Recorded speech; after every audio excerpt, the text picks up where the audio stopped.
"Don't move her through the front door," the woman said coldly, without even looking at the child. "She doesn't belong there." The iron gate clicked shut behind her like a verdict being finalized. The little black girl froze for half a second, then whispered, almost to herself, "That's not the door where truth is allowed." No one answered her. Only the sound of gravel shifting under expensive shoes remained. And then the silence tightened, as if the house itself had agreed. Years of silence don't break loudly, they break in decisions like this. The air outside the Whitmore estate was sharp, smelling faintly of cut roses and polished stone. The kind of place where even footsteps feel judged.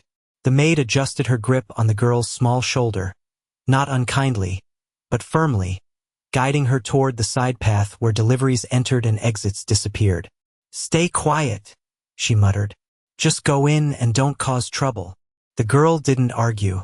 She only looked down at her worn shoes, the edges frayed from weeks of walking farther than she should have had to. One lace was missing, replaced by a thin strip of fabric tied too tightly. Inside the mansion, somewhere beyond the tall glass doors and crystal light, a contract lay open on a polished mahogany table, untouched for hours. A glass of water sat beside it, slowly collecting a faint ring from where someone had almost lifted it, then decided not to. And in the corner of the foyer, a security camera blinked steadily, recording everything it was allowed to see, and nothing it wasn't. The girl was led through a narrow service corridor, where the lighting shifted from gold to gray. Her fingers tightened around the sleeve of her faded dress, as if holding onto herself. "What's your name again?" the maid asked, distracted. "Amara," she replied softly. Her voice didn't echo in the hallway. It seemed to disappear into it. Upstairs, Ethan Whitmore stood near the staircase landing, adjusting the cuff of his shirt while scanning a document on his phone. He wasn't looking for anything in particular, until he heard a small pause in the movement below. Not noise, not speech, just hesitation. He looked down instinctively, like something in the house had changed its rhythm. From his angle, he saw only a fragment. A small figure being guided away from the main hall, and something faint on her wrist catching the light. A bracelet, old silver, slightly dull, but engraved with a mark that didn't belong in a service entrance.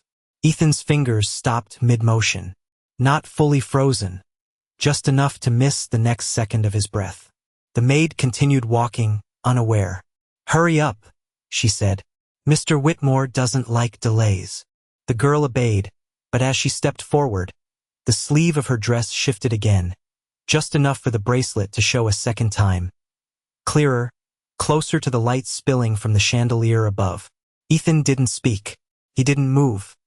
He only stared, as if trying to convince himself the detail was ordinary, forgettable, harmless. But the house did not feel ordinary anymore.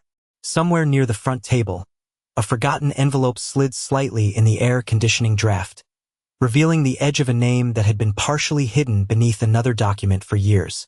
And just as the girl disappeared into the side corridor, the security monitor in the foyer flickered once, briefly cutting to a frame that should not have been visible at all, showing a woman's face reflected in glass beside the same bracelet, and then immediately returning to normal as if nothing had happened. The girl was still being guided down the service corridor when the mansion's internal security feed flickered again, this time not in the foyer, but in Ethan Whitmore's private monitor upstairs. A single frame appeared and vanished. The bracelet, closer now, reflecting light like a quiet signal that didn't belong in the system. "Stop," Ethan said without raising his voice. The maid paused immediately, confused. "Sir?" she answered through the intercom. "Keep her in the side room," he replied, still staring at the frozen screen on his tablet. No alarm, no urgency. Just a man noticing a detail that refused to behave like a detail. Downstairs, the girl was led into a small waiting room near the kitchen entrance. The air smelled faintly of lemon cleaner and reheated coffee. A television in the corner played muted. Morning news, and a washing machine thumped steadily behind the wall, like a heartbeat the house didn't acknowledge. "Sit there," the maid instructed, pointing to a narrow chair. The girl obeyed but did not sit fully. She kept her wrist slightly raised, as if aware the bracelet might be watched. "What is this place really for?" she asked quietly. The maid hesitated just long enough to feel unnatural. "For staff," she said. "For people who work here." The girl looked around the room. A coffee cup sat on a tray with 2 names scribbled on the receipt beneath it. One crossed out, one still visible. "2 coffees," she said softly, reading the number out loud without meaning to. But only one person came down from upstairs. The maid's expression tightened. "You're imagining things." But her hand moved too quickly to the tray, turning it slightly away. Upstairs, Ethan had already taken a photo of the security frame and sent it to someone he trusted, asking only, "Check this mark. Don't involve the house staff." No explanation followed. He didn't need one. In his study, a drawer clicked open, revealing a folder that hadn't been touched in years. Its edges softened like it had been waiting for a reason to be opened again. The girl shifted slightly in her chair. As she did, the bracelet slid just enough for the engraved symbol to catch the kitchen light again. And this time she noticed something she hadn't before. A second, fainter mark beside the first, almost scratched away, like someone had tried to erase part of its identity but failed to finish the job. The maid reached for a towel too quickly, too precisely, as if trying to cover not the girl, but the symbol itself. From upstairs, Ethan's voice came again through the intercom, quieter now, controlled but no longer neutral. "Ask her where she got it," he said.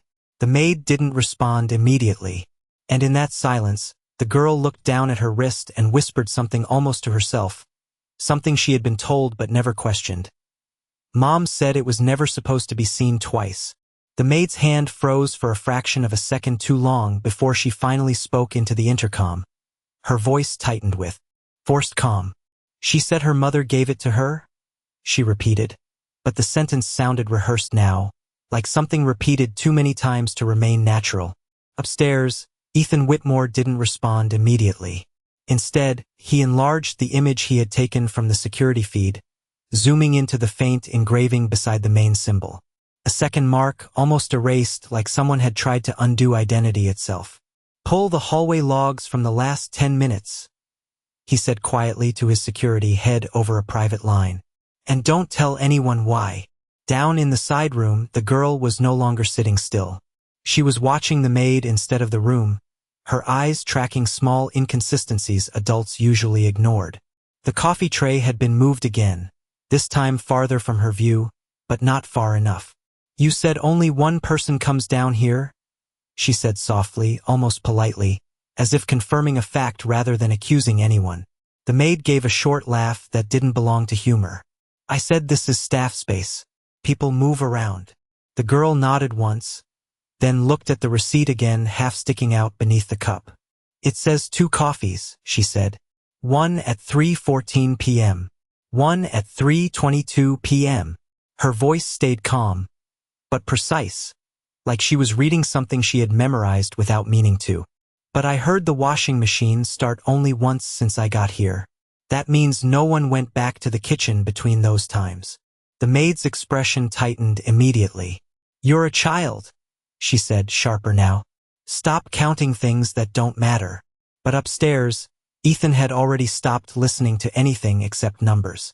His screen showed the security timeline: 3:10 p.m. hallway clean, 3:12 p.m. feed stable, 3:14 p.m. partial blackout, 3 minutes missing. His jaw tightened slightly, not in surprise, but in recognition. Missing footage was never accidental in houses like this. The girl, meanwhile, reached into her small pocket without being told and pulled out something folded too many times. A scrap of paper, slightly softened at the edges. "I wrote down what my mom told me before she left," she said quietly. The maid stepped forward immediately. "You shouldn't," she said, "if I ever saw the symbol twice." The girl continued, not looking up. "I should remember the time, not the place." Silence hit the room harder than sound. Ethan's voice came again through the intercom, lower now, controlled but sharper at the edges. "What time did you arrive at this house?" The girl answered without hesitation. 2:58 p.m. The gate clock said it out loud. Upstairs, Ethan looked at the security log again. 2:58 p.m. Entry recorded. But the hallway feed didn't resume until 3:01 p.m. A gap that small should not exist. The maid suddenly reached for the tray again, too quickly, knocking the receipt slightly out of alignment, as if trying to erase its existence by movement alone. The girl didn't react to the gesture. Instead, she pointed at the bottom corner of the receipt, her voice even softer now. "There's a name here," she said, "but it's been crossed out after it was printed." Ethan zoomed in again from upstairs, his screen reflecting in his eyes. The crossed-out name wasn't random. It matched exactly the same initials engraved on the second, almost erased mark of the bracelet, like both had once belonged to the same person who was never supposed to be recorded twice. The moment Ethan Whitmore asked for the missing hallway footage, the atmosphere inside the service wing shifted. It wasn't loud, not dramatic, just a subtle tightening, like a building adjusting to pressure it hadn't been designed to hold. Downstairs, the girl was no longer alone in the side room. A security officer now stood by the door, hands folded in front of him, posture professional but immovable. "We just need to clarify a few things," a man in a tailored suit said as he entered. "Harper Collins, the Whitmore family attorney." His voice was smooth, practiced, the kind of calm that came from never being questioned for long. "There seems to be some confusion regarding an item she's wearing." The maid stood slightly behind him, no longer speaking freely, her earlier certainty replaced with careful silence. The girl remained seated, both hands resting on her lap, the bracelet still visible like it had become part of her identity rather than an accessory. Harper offered a polite smile that didn't reach his eyes. "Sweetheart," he said gently, "this is a private residence. Sometimes objects get misplaced or misunderstood. It's better not to attach meaning to things that might not belong to you." The words were soft, but each one carried weight designed to shrink the room. The girl looked up at him without fear, only attention. "It's not misplaced," she said quietly. "My mom said it was never supposed to be seen twice unless something was wrong." A brief pause followed. Not silence from shock, silence from recalculation. The security officer shifted slightly, glancing at the maid as if confirming a script. Upstairs, Ethan was now standing in his study, listening through a live feed on his phone. Behind him, a glass door reflected the city skyline, but his focus wasn't on anything outside. "Where is the hallway technician?" he asked. "He's on standby, sir," came the reply. "Then bring him to me," Ethan said. Back downstairs, Harper crouched slightly to match the girl's eye level, his tone softening further. "There's been a misunderstanding," he continued. "People sometimes attach stories to things when they're frightened or confused." The girl didn't move away. She simply reached into her pocket and placed the folded paper on the table. "I wrote what I was told to remember," she said. "I didn't write anything extra." The maid's eyes flicked toward the paper instantly, too quickly, too involuntarily. Harper noticed it. That was the problem with people who controlled rooms. They noticed when control wasn't complete. "We should keep this conversation limited," Harper said, straightening up again. "For everyone's privacy." The security officer stepped slightly forward, subtly blocking the girl from view of the hallway camera. The gesture was polite, almost invisible but deliberate. Upstairs, Ethan watched the feed shift, angle adjusted, framing narrowed. He didn't speak for a full 10 seconds. Then he said quietly, "Who authorized the camera reposition?" No one answered immediately. That was answer enough. In the side room, the girl finally looked toward the door instead of the people. "The camera moved," she said softly. Not a question, a statement. For the first time, Harper's expression tightened. Not anger, not fear, but recognition that something small had gone wrong in a controlled system. "That's standard adjustment," he replied too quickly, too cleanly. The maid exhaled a quiet breath, as if relieved to hear an explanation, but she made the mistake of glancing at the hallway monitor. On it, for just half a second before switching back, the reflection of the girl's bracelet aligned perfectly with the erased marking in the security log timestamp, both visible at the same angle in the same frame at a time no one had intended to preserve. The hallway feed didn't stabilize after that. Instead, it glitched again. This time not cutting out, but subtly rewriting itself, as if someone had tried to smooth over what had already been seen. Ethan Whitmore stood in his study watching the playback loop on his monitor, his expression unreadable, but his silence now heavier than before. "Run the original file," he said into the phone. "Not the processed version." Pause followed. "Sir, the original segment from 3:14 p.m. is missing." That sentence didn't create shock. It created stillness. Downstairs, the girl had not been moved again. She still sat at the same table in the side room, but now she held something new in both hands. An old, slightly bent envelope she had refused to let go of since the moment the attorney tried to remove it from her reach. Harper Collins stood nearby, no longer smiling. "That's irrelevant," he said calmly. "It's an internal maintenance log. It has nothing to do with—" "It has everything to do with it," the girl interrupted softly. Her voice was not loud, but it cut cleanly through the room. She slid the envelope forward. "My mom told me to keep anything with missing time." Ethan was already on his way down.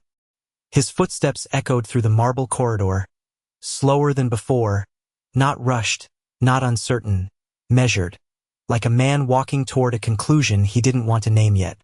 When he entered the side room, no one spoke immediately. The security officer straightened. Harper adjusted his cuffs. The maid avoided eye contact entirely. Ethan didn't look at them first. He looked at the envelope. "Open it," he said to the girl. She did. Not carefully, not dramatically, just simply, like she had done it before in her mind 100 times. Inside was a single printed page, a facility log sheet. Clean formatting. Whitmore Estate Security Division at the top. But in the middle of the page, one line had been physically altered, printed over twice, as if corrected and then corrected again. Access route, East Service Corridor. Time window, 3:12 to 3:19 p.m. Ethan's eyes stopped on the time window. Not the words. The gap. 7 minutes. He didn't speak for a long time. The room didn't dare fill the silence. Then he asked quietly, "Who authorized deletion of corridor footage between 3:12 and 3:19? Harper answered too quickly. "That's routine archival compression. Standard for low traffic zones." But his tone had changed. Slightly faster. Slightly flatter.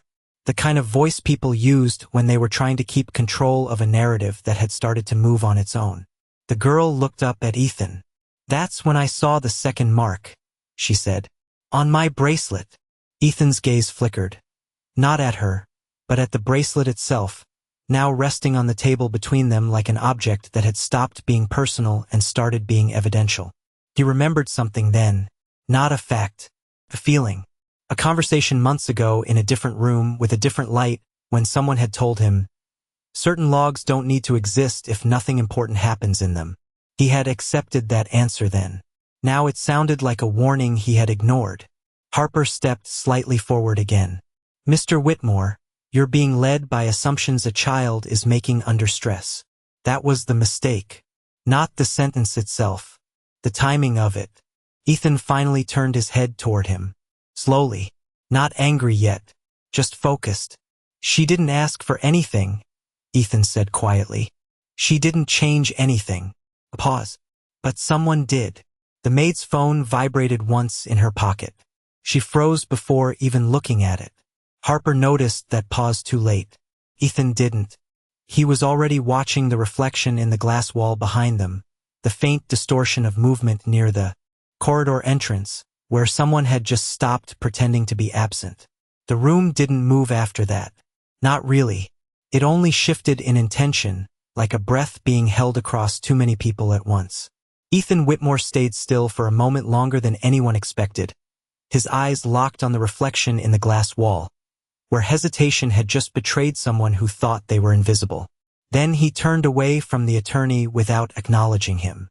"Send me the raw access logs. All of them. No summaries." His voice was quiet, but final. Harper Collins hesitated. "Mr. Whitmore, that level of access requires—" "Now," Ethan interrupted. "No raise in volume. No emotion. Just closure. Upstairs, in the study, the rain had begun outside the tall windows, soft, steady, like it was trying not to be heard. Inside, the only sound was a small notification tone as a secure file transfer began loading on his private screen. Downstairs, the girl had not been moved again. She sat at the table, hands folded around the edge of the envelope as if it might disappear if she let go. The maid stood slightly farther back now, no longer guiding, only watching. The security officer checked his watch twice in under a minute. The air felt reorganized, as if the house itself had started to report differently. Ethan reviewed the full corridor access log line by line. 3:12 p.m. entry recorded. 3:13 p.m. feed stable. 3:14 p.m. gap detected. 3:17 p.m. partial recovery. But something else caught his attention. Not the missing minutes, but the pattern of who was present during them. A name repeated more than it should have. Harper, he said over the intercom. Who was physically inside the East Service corridor at 3:14? A pause. Too long. Security confirms only staff movement, Harper replied. And you? Ethan asked. Silence followed that question in a way that wasn't natural anymore. In the kitchen area below, a television played faintly, some late-night weather report no one was watching. The refrigerator hummed open and closed as someone tried to pretend normal tasks still mattered. The girl finally spoke without being prompted. I don't want anything from here, she said. Quietly. Not food. Not money. She tightened her grip on the envelope. I just want them to stop changing what already happened. Ethan heard that through the intercom and didn't respond immediately. Instead, he opened another file older, archived under a different internal label. À personnel record. A corridor assignment sheet. And there it was again. The same name that had appeared in the access logs. The same name Harper had just spoken for too quickly. But now, in a different document, it was listed as on leave during the exact time they had just claimed full presence. Ethan leaned back slightly in his chair, the rain outside deepening against the glass. The contradiction wasn't loud. It was precise. Too precise to be accidental. Downstairs, the maid's phone vibrated again. She turned it face down this time, faster than necessary. Ethan noticed that from the reflection before he saw the movement directly. And for the first time, he stopped considering that he was being shown a mistake, and started realizing he had been quietly corrected out of the truth for years by someone he never once thought to question. The silence in Ethan Whitmore's study was no longer passive. It had turned into structure, controlled, intentional. On his screen, the personnel file remained open beside the corridor log, two versions of reality sitting side by side like they had stopped agreeing on the same world. He didn't raise his voice when he spoke again. Bring Harper Collins back to the main hall. And the maid. Now. No urgency. No anger. Just instruction. Downstairs, the maid stiffened before the message even finished transmitting through the house system. Harper adjusted his jacket once, too precisely, as if clothing could restore balance. The girl was not told to move, but she stood anyway when Ethan's footsteps began descending the main staircase. Not fast, not slow, but measured in a way that made every step feel recorded. When he entered the room, he didn't look at anyone first. He placed his phone on the table. The screen was already displaying two documents, the access log and the personnel schedule. One of these is wrong, he said calmly, and I already know which. One was edited. Harper gave a polite exhale. If there's a discrepancy, it's likely an administrative overlap. Nothing intentional. Ethan nodded slightly, as if considering that answer. Then he turned his head toward the girl. Tell me again, he said gently. What time did you first see the bracelet reflect light in the corridor? The girl didn't hesitate. 2:58 p.m. when I came in. But it flashed again at 3:14 when the light changed. Ethan didn't react outwardly, but something in his focus sharpened. And what did you hear at that exact moment? A door closing, she said. Not the front ones. A soft one. Like someone didn't want it to be heard. The maid's fingers tightened around the edge of her uniform. Harper immediately spoke. Sir, children often misinterpret background noise. She didn't describe noise. Ethan cut in quietly. She described timing. He picked up the personnel sheet and slid it across the table. You were marked on leave during that window, he said, looking at Harper now for the first time directly. And yet your clearance appears in the corridor log. Harper didn't look at the paper. That was the first mistake. Instead, he smiled slightly. That's a clerical error. The girl, still standing near the table, looked at the paper again. Then she said something small, almost casual, but precise enough to change the air in the room. The man in the corridor wears his watch on the wrong wrist. No one spoke immediately. Ethan didn't look at her like a child saying something random. He looked at her like a witness who had remembered something they shouldn't have been able to notice. Harper blinked once. That's irrelevant. But his hand moved, just slightly, toward his wrist, then stopped halfway, realizing too late what he had done. Ethan noticed it. He didn't comment. Instead, he reached forward and placed a small portable recorder on the table. Play the corridor audio backup, he said. The file began to load. A thin progress bar crawled forward on the screen. The room didn't move while it loaded. Not even the maid. Not even Harper. The girl watched the screen instead of the people. The sound of distant rain filled the pause in the house, soft against the glass, as if even outside was waiting for permission to continue. Harper finally spoke again, carefully. You're allowing a child's interpretation of a technical gap to override procedure? Ethan's eyes didn't leave the loading file. No, he said. I'm allowing your timeline to correct itself. The progress bar reached 90%. A phone vibrated on the table, Harper's. He didn't touch it. The vibration stopped, then started again immediately. This time, he turned it face down too slowly. Ethan's gaze shifted once, from the phone to Harper's face. Not accusation, recognition. And in that exact moment, before the audio file finished loading, Harper understood something that made his expression tighten for the first time since entering the room. The girl wasn't the problem anymore. She was no longer alone in seeing what he thought had stayed hidden. The audio file finally opened with a soft click that sounded too ordinary for what everyone in the room expected from it. At first, there was only ambient noise, footsteps on polished stone, the distant hum of a corridor fan, the faint static of an internal security mic that had been patched through too many systems. Then a voice came through, calm, controlled, familiar enough to make the air tighten. Route it through the East Corridor feed. Not the main archive. Harper Collins' voice. Clear. Undeniable. A pause. Another voice followed, lower, hesitant. The maid. If the 314 window is missing, they'll notice. Harper again, sharper now but still measured. They won't. Not if the log shows maintenance compression. The recording did not raise its volume, but the room itself felt smaller with every word. Ethan Whitmore stood completely still. No movement in his face, no reaction at first. Only the kind of stillness that comes when a system inside a person stops trying to defend itself. The girl did not speak.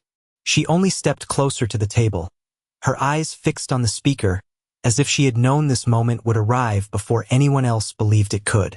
Stop it, Harper said suddenly in the present room, his voice breaking its practiced calm for the first time. That recording is incomplete. Context. Ethan raised one hand slightly. Not a command shouted. Just a signal. Silence followed instantly. The audio continued. Another fragment layered in security backup sync confirming timestamp deletion, followed by a system override confirmation tied directly to HarperCollins' clearance code. Then a second confirmation stamp, corridor camera loop suppression, 3:12 to 3:19 p.m. A full 7-minute absence reconstructed in technical language that no longer sounded neutral. It sounded intentional. The maid's breathing became uneven, small and contained, as if she had forgotten how to remain invisible. Harper took a half step back, then stopped himself mid-motion, realizing too late that retreat had already been registered. Ethan finally moved his eyes, not to Harper, but to the maid. You said nothing happened in that corridor, he said quietly. The maid's lips parted, but no words formed immediately. The girl's voice came then, small but precise. He was wearing his watch on the wrong wrist in the recording, she said. That's when he switched hands. That's when the camera went dark. Harper turned sharply toward her. You're interpreting noise. No, Ethan interrupted. His voice was not louder. It was flatter. He reached forward and paused the recording at a specific timestamp, then enlarged the metadata overlay. The name attached to the override appeared clearly now. Not fragmented. Not hidden. Full authorization trail intact. HarperCollins. Ethan stared at it for a long moment without blinking. The rain outside pressed harder against the glass. But inside the house, nothing moved except realization settling into places it had been avoiding for years. You didn't just adjust a log, Ethan said slowly. You controlled what I was allowed to see in my own house. Harper tried to speak, but the sentence didn't form cleanly. The structure of his certainty had already started to fracture. The girl didn't look at him anymore. She looked at Ethan instead, as if confirming something she had already understood earlier than anyone else in the room. Ethan reached up and removed his glasses slowly, placing them on the table beside the recorder. His eyes stayed on the evidence, not the people. For a moment he looked older, not weakened but stripped of assumption. Then he spoke again, calm enough to feel irreversible. Call my attorney. The attorney arrived within 20 minutes. His presence changing the temperature of the room before he even spoke. Not louder, not harsher, just final in a way that made every previous excuse feel temporary. Ethan Whitmore stood near the glass wall. The recording still paused on the table. The screen frozen on HarperCollins' authorization trail like a verdict that had already learned how to breathe. The rain outside had stopped, but the house still felt like it was listening. Everything on that device is now preserved under legal hold, the attorney said calmly after reviewing the file for less than a minute. Then he looked at Harper. Including your clearance override. Harper didn't respond immediately. His confidence was still there, but it had lost its foundation. This is being misinterpreted, he said carefully.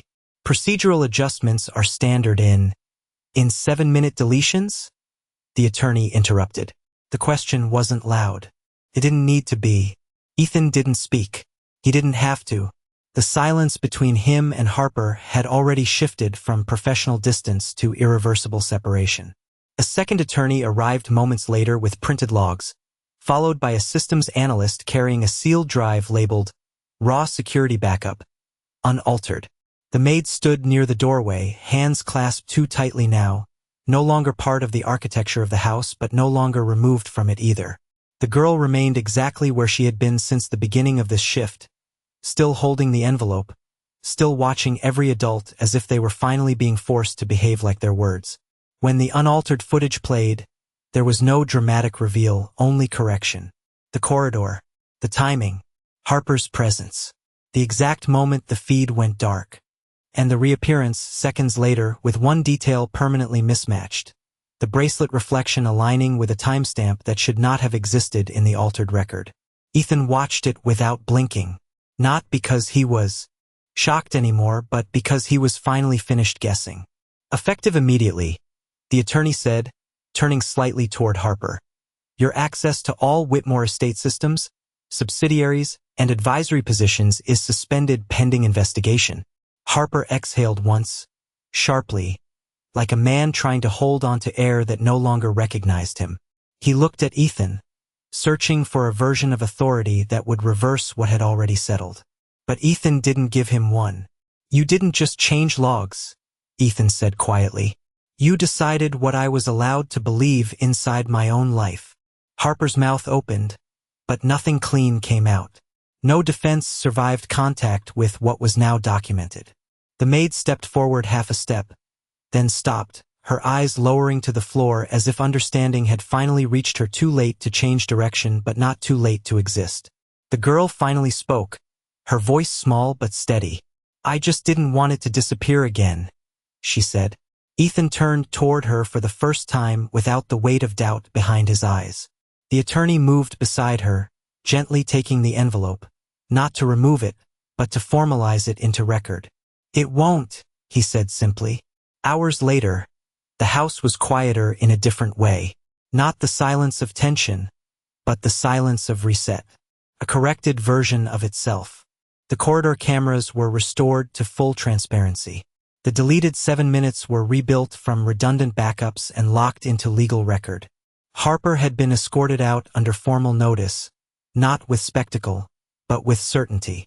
No argument followed him past the threshold. In the kitchen wing, the girl sat at a small table that no longer felt like a place she had been sent to disappear. A plate of food sat in front of her, not because she asked, but because no one had the authority to decide she shouldn't have it. Ethan entered quietly, holding something small in his hand. The bracelet, now placed inside a sealed evidence sleeve, returned only for a moment to her view. "This belongs in official record now," he said. She nodded once. Then, after a pause that felt older than her age, she asked, "Does that mean it's real now?" Ethan didn't answer immediately. He looked at her, not as a problem to solve, not as a witness, but as someone who had carried a truth longer than anyone else in the house had been willing to notice. "It was always real," he said finally. "We just stopped letting it be invisible." Later, the maid was offered a written statement opportunity, not as an accusation, but as acknowledgement. She took it with shaking hands. The attorney stayed beside her until she finished every line. Outside, the rain returned softly, but the house no longer reacted to it. In the quiet that followed, Ethan placed the sealed bracelet file into a secured cabinet marked not for secrecy, but for correction. The girl sat near the window, now wearing a clean jacket that didn't belong to survival. A glass of milk waited beside her, untouched for a moment, as if she was confirming it was allowed to stay. Then she took a small sip. Ethan watched without speaking, not as a billionaire correcting an outcome, but as a man who had finally learned the difference between control and truth. And for the first time since the corridor had gone dark, nothing in the house needed to be hidden again.